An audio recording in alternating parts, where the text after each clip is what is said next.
Story with five পেতে হলে গল্পের স্বাদ ধরতে হবে স্টোরি উইথ ফাইভের হাত। Happy independence day. সকলকে জানাই ৭৮তম স্বাধীনতা দিবসের প্রীতি, শুভেচ্ছা ও একরাশ অভিনন্দন।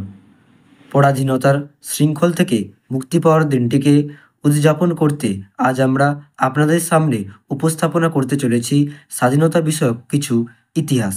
চলো শুরু করা যাক। চলো শুনে নেওয়া যাক স্বাধীনতার ইতিহাস। ১৭শো শতাব্দীর মধ্যেই ইউরোপীয় বণিকেরা ভারতীয় উপমহাদেশে তাদের বাণিজ্য কুঠি প্রতিষ্ঠা করেছিলেন।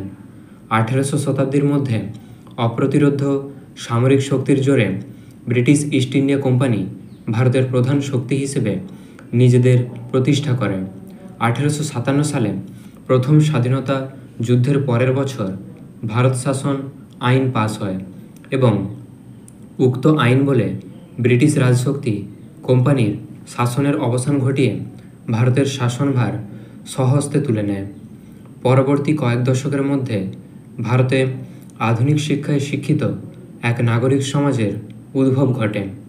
এই সময়কার সর্বাপেক্ষা উল্লেখযোগ্য ঘটনাটি হল ১৮৮৫ সালে মুম্বাইয়ের গোকুলদাস তেজপাল সংস্কৃত কলেজে ভারতীয় জাতীয় কংগ্রেসের প্রতিষ্ঠা। প্রথম বিশ্বযুদ্ধের পর ব্রিটিশ সরকার ভারতীয় প্রশাসন ব্যবস্থার কিছু সংস্কার সাধনে প্রবৃত্ত হয়। মন্টেগু চেমসফোর্ড সংস্কার ছিল এর মধ্যে এক অন্যতম, কিন্তু সেই সঙ্গে রাওলাট আইনের মতো দমনমূলক আইনও পাস হয় এবং ভারতীয় স্বাধীনতা সংগ্রামীরা স্বায়ত্তশাসনের দাবি তোলেন। এই পর্বের গণ অসন্তোষ থেকে মোহনদাস করমচাঁদ গান্ধীর অর্থাৎ মহাত্মা গান্ধীর নেতৃত্বে অহিংস অসহযোগ ও আইন অমান্য আন্দোলন ঘনীভূত হয়। ১৯৩০-এর দশকে ব্রিটিশ সরকার ভারতের প্রশাসনিক সংস্কার সংক্রান্ত প্রস্তাবটিকে আইনত বিধিবদ্ধ করে। এই আইনে যে নির্বাচনের ব্যবস্থা করা হয়েছিল সেই নির্বাচনগুলিতে জয়লাভ করে ভারতীয় জাতীয় কংগ্রেস। পরবর্তী দশকটি ছিল রাজনৈতিক অস্থিরতার দশক। দ্বিতীয় বিশ্বযুদ্ধের ভারতের অংশগ্রহণ শেষবারের জন্য অসহযোগের পথে কংগ্রেসের আন্দোলন এবং অল ইন্ডিয়া মুসলিম লীগের নেতৃত্বে মুসলিম জাতীয়তাবাদের উত্থানের মতো ঘটনাগুলি এই দশকেই।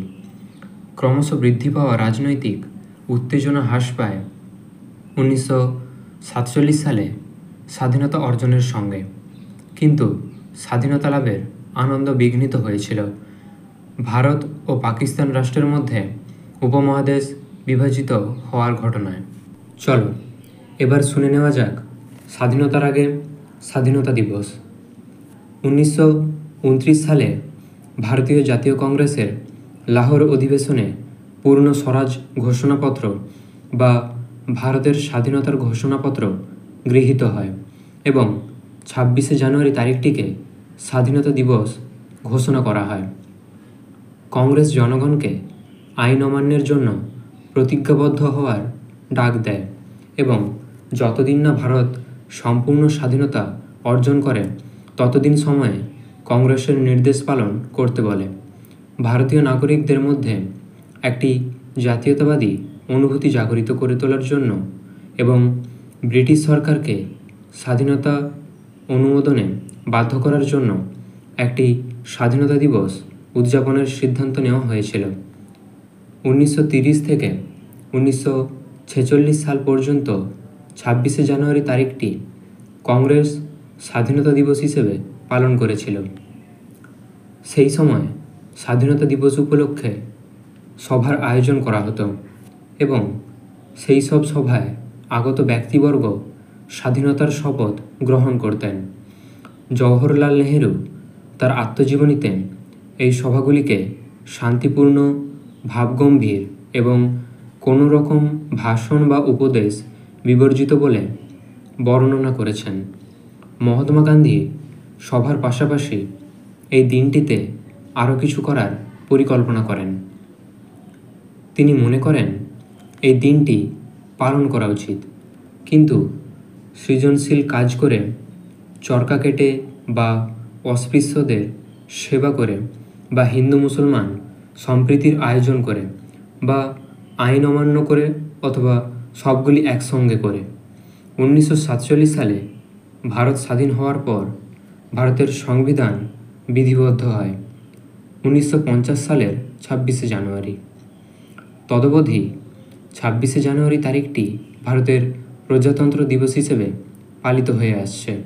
চলো এবার শুনে নেওয়া যাক সমসাময়িক প্রেক্ষাপট। দ্বিতীয় বিশ্বযুদ্ধের পর 1946 সালে যুক্তরাজ্যের সরকারি অর্থভাণ্ডার নিঃশেষিত হয়ে গিয়েছিল।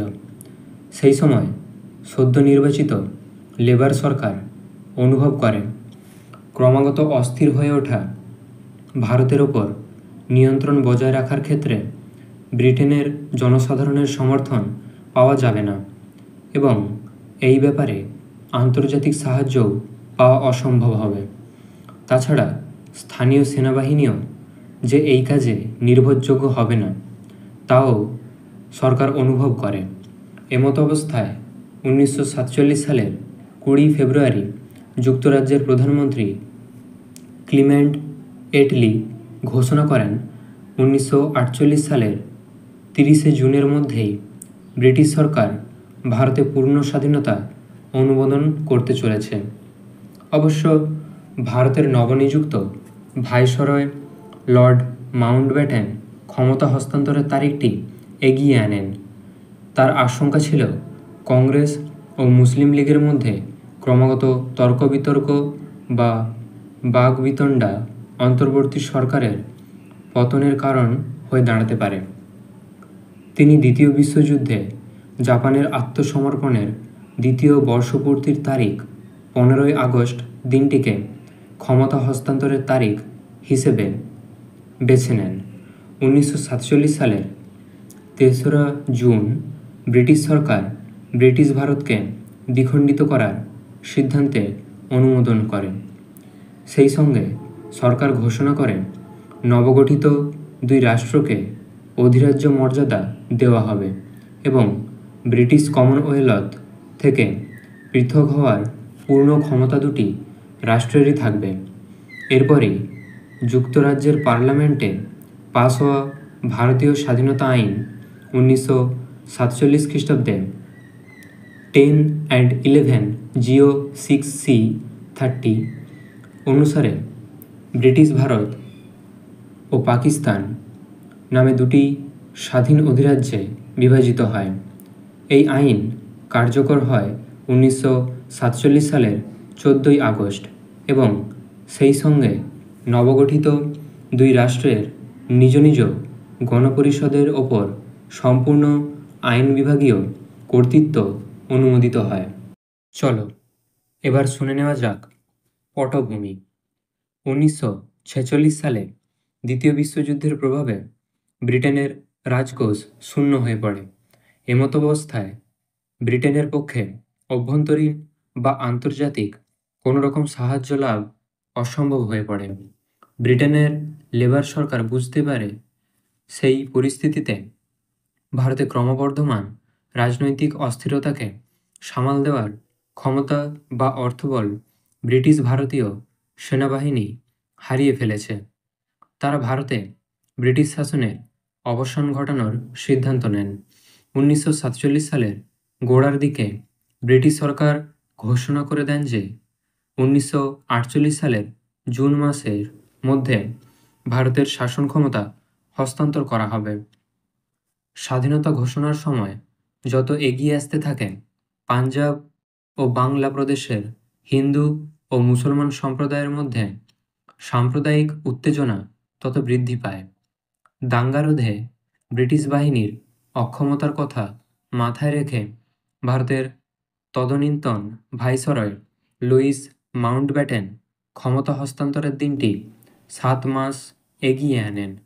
1947 সালের জুন মাসে জওহরলাল নেহেরু, আবুল কালাম আজাদ, মোহাম্মদ আলী জিন্নাহ, ভীমরাও রামজি আম্বেদকর প্রমুখ জাতীয়তাবাদী নেতৃবৃন্দ ধর্মের ভিত্তিতে ভারত বিভাগের প্রস্তাব মেনে নেন।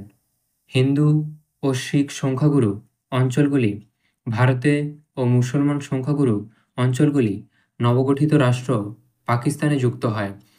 পাঞ্জাব ও বাংলা প্রদেশ দ্বিখণ্ডিত হয়। লক্ষাধিক মুসলমান, শিখ ও হিন্দু শরণার্থী র্যাডক্লিফ লাইন পেরিয়ে নিরাপদ দেশে আশ্রয় নেন। পাঞ্জাবে শিখ অঞ্চলগুলি দ্বিখণ্ডিত হওয়ায় রক্তক্ষয়ী দাঙ্গা হয়। বাংলা ও বিহারে মহাত্মা গান্ধীর উপস্থিতি দাঙ্গার প্রকোপ কিছুটা প্রশমিত করতে সক্ষম হয়েছিল। তা সত্ত্বেও 2,50,000 থেকে 5 লক্ষ লোক সীমান্তের দুই পারে দাঙ্গায় হতাহত হয়।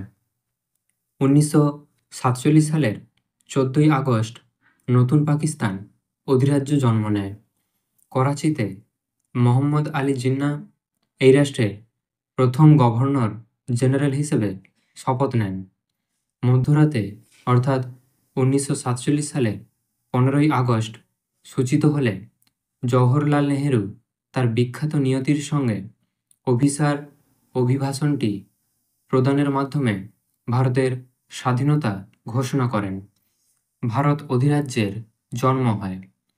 নতুন দিল্লিতে নেহেরু ভারতের প্রথম প্রধানমন্ত্রী রূপে কার্যভার গ্রহণ করেন। মাউন্টব্যাটেন হন স্বাধীন ভারতের প্রথম গভর্নর জেনারেল।